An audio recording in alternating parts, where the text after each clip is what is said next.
அன்பிற்கினிய சகோதர சகோதரிகளே, அஸ்ஸலாமு அலைக்கும் வரஹ்மத்துல்லாஹி வபரகாத்துஹு. நம் அனைவர் மீதும் ஏக இறைவனின் அமைதியும் கருணையும் பொழிய வேண்டும். இந்த புனிதமான மாதத்தில் நம் கண்கள் கலங்குகின்றன, நம் இதயங்கள் பதறுகின்றன. ஏனெனில் ஈரான் மீதான அமெரிக்க இஸ்ரேலிய கொடூர தாக்குதல்கள் இன்றுடன் 8வது நாளை தொட்டுள்ளன. இன்றைய தினம் வரை 1300க்கும் மேற்பட்ட அப்பாவி ஆன்மாக்கள் ஈரானின் மண்ணில் சிதறுண்டு கிடக்கின்றனர். அவர்களில் 200க்கும் மேற்பட்டோர் பச்சிலம் குழந்தைகள், பள்ளி மாணவ மாணவியர். ஆம், நீங்கள் சரியாகவே கேட்டீர்கள். வெறும் வயிற்றில் பாடத்தை தேடி ஓடிய சிறுவர்கள், தங்கள் கனவுகளுடன் வானத்தை நோக்கி பறந்த சிறுமிகள் இன்று நிஜ வாழ்க்கையிலேயே சொர்க்கம் புகுந்து விட்டனர்.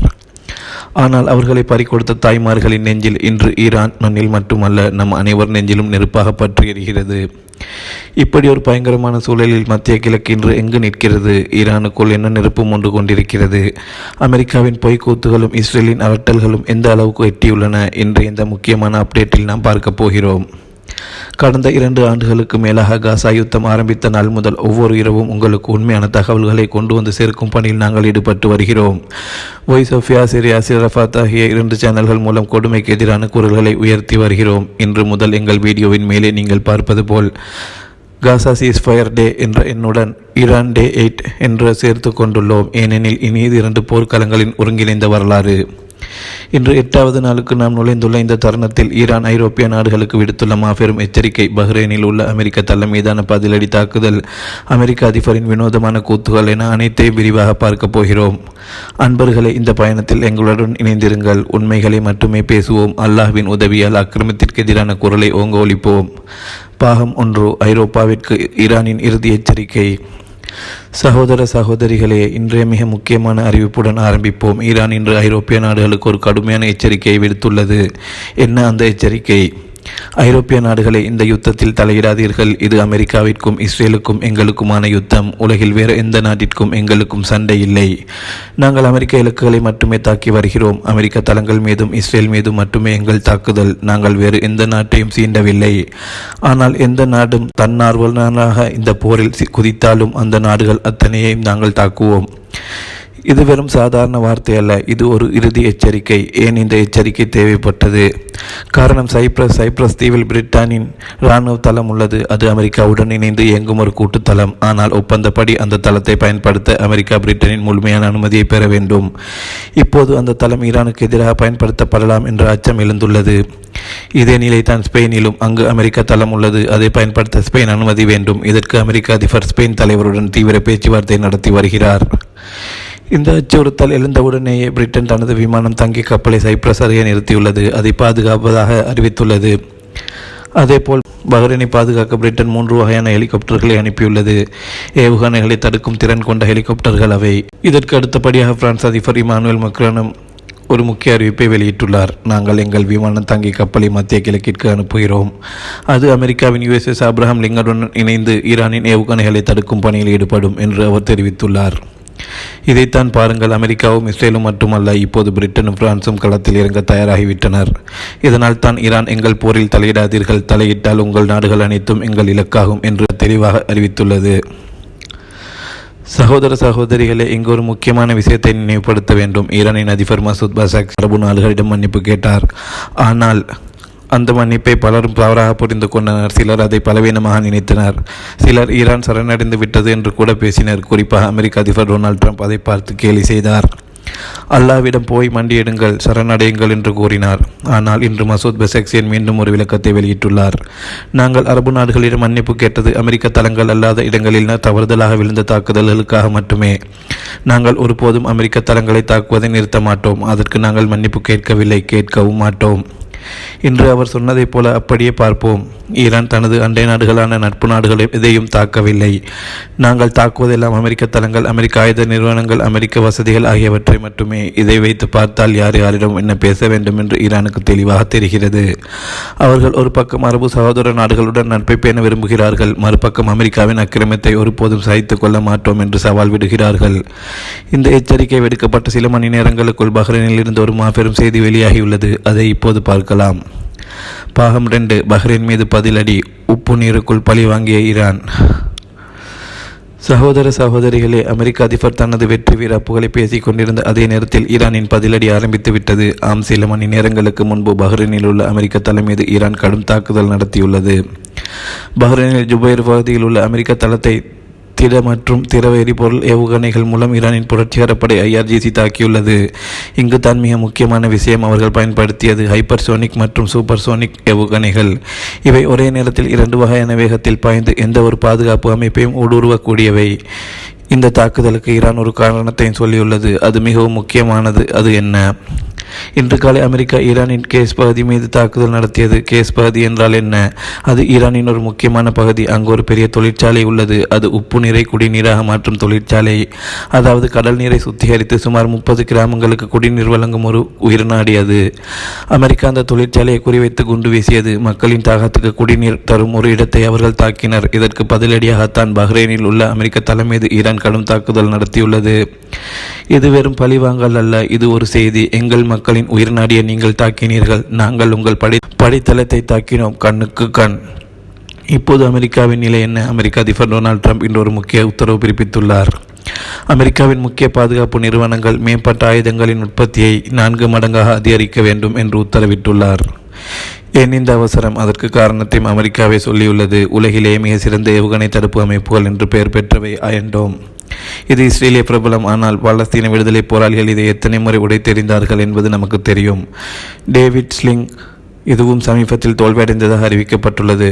பேட்ரியட் மற்றும் தாட் அமைப்புகள், இந்த அமைப்புகள் அனைத்தும் இருந்தும் ஈரான் கொத்தாக ஏவுகணைகளை ஏவி இந்த அமைப்புகளை அளித்து கொண்டிருக்கின்றது. இதனால் இந்த அமைப்புகளுக்கு தேவையான ஏவுகணைகளின் பற்றாக்குறை ஏற்பட்டுள்ளது. இதை சமாளிக்கவே உற்பத்தியை 4 மடங்கு உயர்த்த உத்தரவிடப்பட்டுள்ளது. சகோதர சகோதரிகளே, கொஞ்சம் யோசித்து பாருங்கள். அமெரிக்கா போன்ற ஒரு வல்லரசு இன்று ஏவுகணைகள் பற்றாக்குறையால் தனது உற்பத்தியை 4 மடங்கு உயர்த்த வேண்டிய கட்டாயத்தில் உள்ளது. இதற்கு காரணம் ஈரானின் வலிமை தான். ஈரான் வெறும் நாடு அல்ல, அது ஒரு சக்தி. இதற்கு முன் ஈரான் அரபு நாடுகளிடம் உள்ள அமெரிக்க ரேடார் அமைப்புகளை குறிவைத்து அளித்ததை பார்த்தோம். கத்தாரின் உதய் தளத்தில் இருந்து $1 பில்லியன் பெறுமதியான ரேடார் அமைப்பு, துபாயில் இருந்த $500 பில்லியன் அமைப்பு, குவைத், ஜோர்தான் ஆகிய நாடுகளில் இருந்த அமைப்புகள் அனைத்தையும் ஈரான் அளித்தது. இன்று பஹ்ரைன் தளத்தையும் தாக்கியுள்ளது. இப்போது புரிகிறதா ஏன் அமெரிக்கா பதறுகிறது என்று? பாகம் 3, அமெரிக்க அதிபரின் காமெடி. 40 கப்பல்கள் மூழ்கினவா? இப்போது கொஞ்சம் நகைச்சுவைக்கு போவோம். சகோதர சகோதரிகளே, அமெரிக்க அதிபர் டொனால்ட் ட்ரம்ப் இன்று ஒரு மாபெரும் அறிவிப்பை வெளியிட்டுள்ளார். நாங்கள் 48 ஈரானிய கடற்படை கப்பல்களை மூழ்கடித்தோம் என்று அவர் சொல்லியுள்ளார். இதை கேட்டது நமக்கு 2 கேள்விகள். எந்தெந்த கப்பல்கள்? எங்கே மூழ்கடித்தீர்கள்?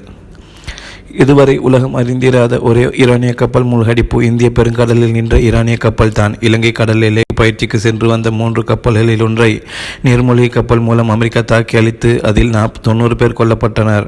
30 பேர் படுகாயமடைந்தனர். அவர்களின் உடல்களை இலங்கையின் கராப்பிட்டிய மருத்துவமனையில் வைக்கப்பட்டுள்ளன.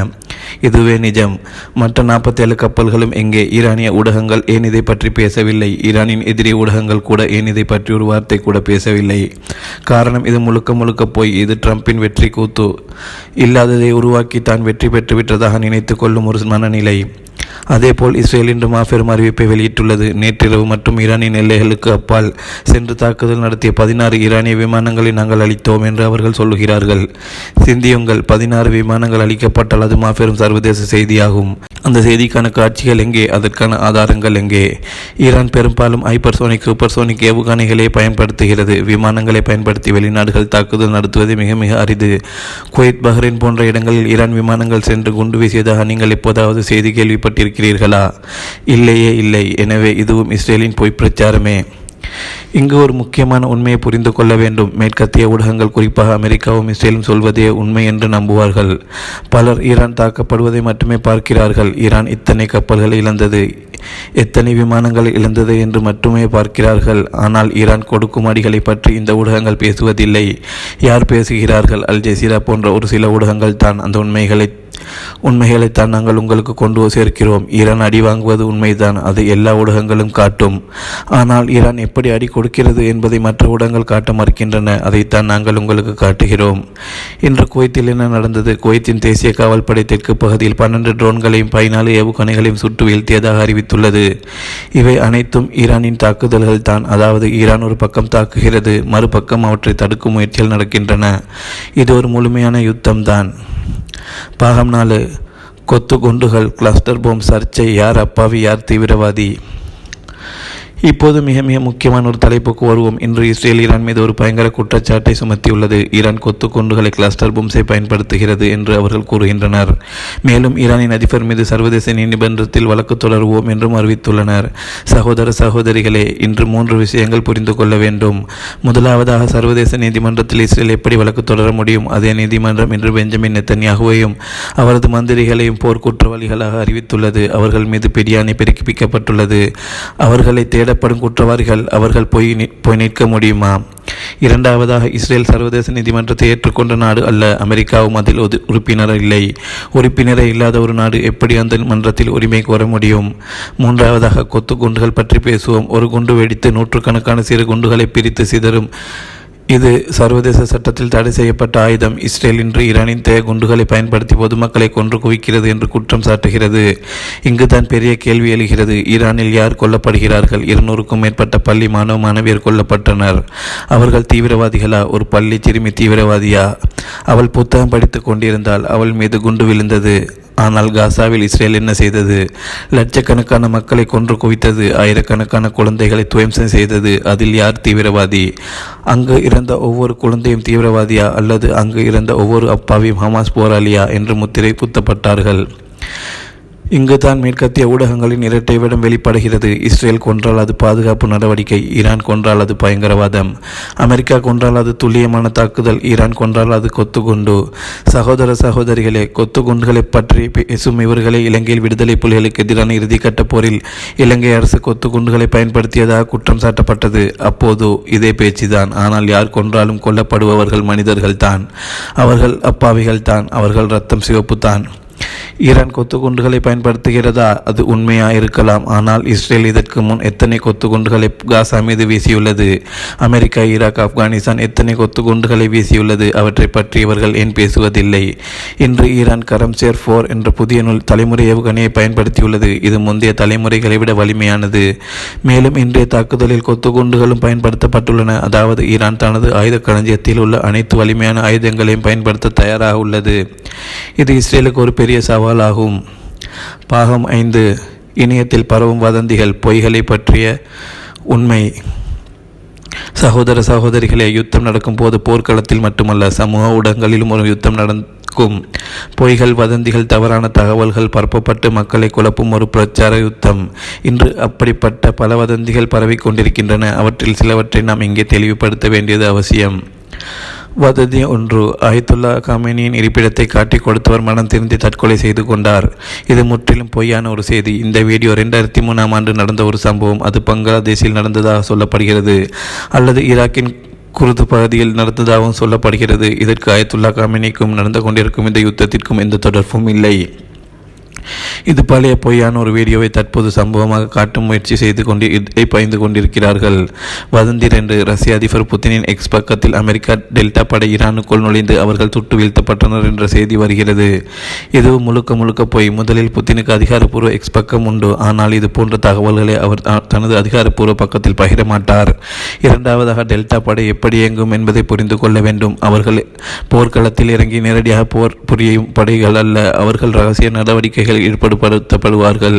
வெனிசுலாவின் அதிபர் மதுராவை கடத்த முயன்றது போன்ற நடவடிக்கைகள். அயத்துல்லா கமேனியை கடத்துவதற்காக டெல்டா படை அனுப்பப்பட்டால் அது வேறு.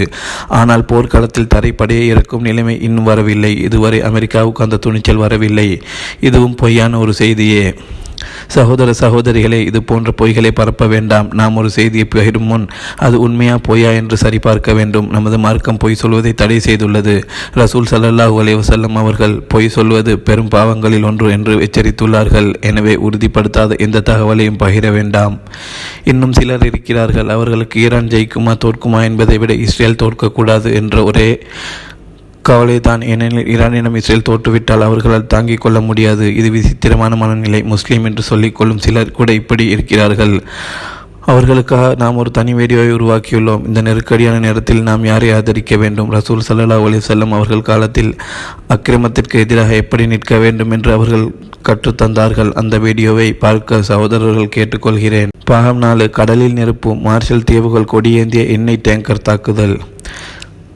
சகோதர சகோதரிகளே, வானத்தில் மட்டுமல்ல கடலிலும் போர் மூண்டுள்ளது. இன்று சவுதி அரேபியாவின் ஜுபைலுக்கு வடக்கே கடல் மைல் தொலைவில் ஒரு பயங்கர தாக்குதல் நடந்துள்ளது.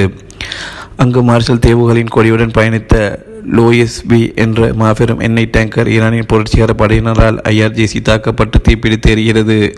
இந்த டேங்கர் முழுவதுமாக எரிந்து சாம்பலாகி வருகிறது. இந்த தாக்குதல் அமெரிக்காவுக்கு சாதகமான கப்பலை குறிவைத்து நடத்தப்படுவதாக தெரிகிறது. ஏனெனில் ஹர்முஸ் ஜலசந்தி வழியாக செல்லும் கப்பல்களுக்கு ஈரான் ஏற்கனவே எச்சரிக்கை விடுத்திருந்தது. அமெரிக்க அதிபர் ட்ரம்ப், ஹர்முஸில் நாங்கள் பாதுகாப்பை பலப்படுத்தியுள்ளோம், எந்த கப்பலையும் நாங்கள் பாதுகாத்து கொண்டு வந்து செல்வோம் என்று சொன்னார். அதற்கு ஈரானின் பதில், உன் கப்பலையே உன்னால் பாதுகாக்க முடியவில்லை, நீ எப்படி அடுத்தவன் கப்பலை பாதுகாப்பாய் என்ற கேள்வியை எழுப்பியது. இப்போது அதற்கான பதிலை கொடுத்துள்ளது. லெபனானில் இருந்து முக்கிய தகவல்கள் வந்த வண்ணம் உள்ளன. ஹிஸ்புல்லா போராளிகள் இஸ்ரேலின் இராணுவ தளம் மீது தாக்குதல் நடத்தியுள்ளனர். இஸ்ரேலின் அக்கர் நகருக்கு கிழக்கே உள்ள ட்ரியன் தளத்தில் ஹிஸ்புல்லா கடுமையான தாக்குதல் நடத்தியுள்ளது. அதேபோல் லெபனானின் கபர்ஹி கிலா பகுதியிலும் தாக்குதல் நடத்தப்பட்டுள்ளன. இன்றைய தினத்தில் நாம் பார்த்தவை: ஐரோப்பாவுக்கு ஈரானின் கடும் எச்சரிக்கை, பஹ்ரைனில் அமெரிக்க தலை மீது பதிலடி தாக்குதல், உப்பு நீர் சுத்திகரிப்பு நிலையத்தை பாதுகாப்பது, கனிமலை, குவைட்டில் 25 ட்ரோன்கள் அண்ட் ஏவுகணைகள் சுட்டு வீழ்த்தப்பட்டன, கொத்து குண்டுகள் சர்ச்சை, கடலில் எண்ணெய் டேங்கர் தீப்பிடித்து எரிந்தது. முடிவுரை: வெற்றி நிச்சயம், தீர்ப்பு அல்லாஹ்விடம். சகோதர சகோதரிகளே, இத்தனை நெருக்கடிகளுக்கு மத்தியில், இத்தனை பொய்களுக்கு மத்தியில் ஒரு உண்மை மட்டும் தெளிவாக தெரிகிறது. ஈரான் தோல்வியை நோக்கி செல்லவில்லை, ஈரான் வெற்றியை நோக்கியே பயணித்துக் கொண்டிருக்கிறது. அவர்கள் அடிவாங்குகிறார்கள். 1300க்கும் மேற்பட்ட அப்பாவிகள் பலியாகியுள்ளனர். 200க்கும் மேற்பட்ட குழந்தைகள் பலியாகியுள்ளனர். இது மிகப்பெரிய சோகம். ஆனால் ஒரு போரில் அடி வாங்குவது என்பது தவிர்க்க முடியாதது, முக்கியமானது. அடி வாங்கிய பிறகும் எழுந்து நிற்கும் துணிச்சல், அந்த துணிச்சல் ஈரானிடம் இருக்கிறது. அதைவிட முக்கியமானது அடி கொடுக்கும் சக்தி, அந்த சக்தியும் ஈரானிடம் இருக்கிறது. இன்று ஈரான் வானில் ஏவுகணைகளை ஏவுகிறது, கடலில் கப்பல்களை எரிக்கிறது, நிலத்தில் அமெரிக்க தளங்களை நடுங்க வைக்கிறது. இவை அனைத்தும் ஒரு அடக்குமுறைக்கு எதிரான போராட்டம். அமெரிக்காவும் இஸ்ரேலும் எத்தனை நாடுகள் அளித்துள்ளனர்? Vietnam, Afghanistan, Iraq, Libya, Syria, Yemen, பாலஸ்தீனம். இவர்கள் ஒவ்வொரு நாட்டிலும் சென்று அந்தந்த நாட்டு அதிபர்களை கடத்தி சென்றனர். அந்த நாடுகளின் மக்களை படுகொலை செய்தனர். இன்று அதே அமெரிக்காவும் இஸ்ரேலும் ஈரானிடம் சிக்கி தவிக்கின்றனர். ஈரான் அவர்களின் பற்களை நுனி காட்டுகிறது. ஏனெனில் அல்லாஹ்வின் உதவி ஈரானுடன் இருக்கிறது. இன்று நாம் பார்த்த தகவல்கள் அனைத்தும் ஈரானின் கையோங்கியே இருக்கிறது என்பதைத்தான் காட்டுகின்றன. அவர்கள் வெற்றியை நோக்கியே போய்க் கொண்டிருக்கிறார்கள். அல்ஹம்துலில்லாஹ். இந்த யுத்தம் எப்படி முடியும் என்பது அல்லாஹ்வுக்கு மட்டுமே தெரியும். ஆனால் அல்லாஹ்வின் நியதிப்படி அக்கிரமம் செய்வோர் ஒரு நாள் தண்டிக்கப்படுவார்கள். அல்லாஹ்வின் உதவி எப்போதும் அடக்குமுறைக்கு உள்ளானவர்களுக்கே. சகோதர சகோதரிகளே, நமது பிரார்த்தனைகள் ஈரான் மக்களுக்கு மட்டுமல்ல, உலகம் முழுவதும் அடக்குமுறைக்குள்ளான ஒவ்வொரு மனிதருக்கும் உரித்தாகட்டும். ஈரான் மீதான இந்த அக்கிரம தாக்குதல் நிறுத்தப்பட வேண்டும். மத்திய கிழக்கில் அமைதி திரும்ப வேண்டும். உலகம் முழுவதும் அமைதியின் பூங்காவாக மாற வேண்டும். இந்த உயரிய பிரார்த்தனைகளுடன் இன்றைய அப்டேட்டை நிறைவு செய்வோம். நாளை இதே நேரத்தில் புதிய தகவல்களுடன் உங்களை சந்திப்போம். அனைவருக்கும் எனது நன்றிகள். அஸ்ஸலாமு அலைக்கும் வரஹ்மத்துல்லாஹி வபரகாத்துஹு.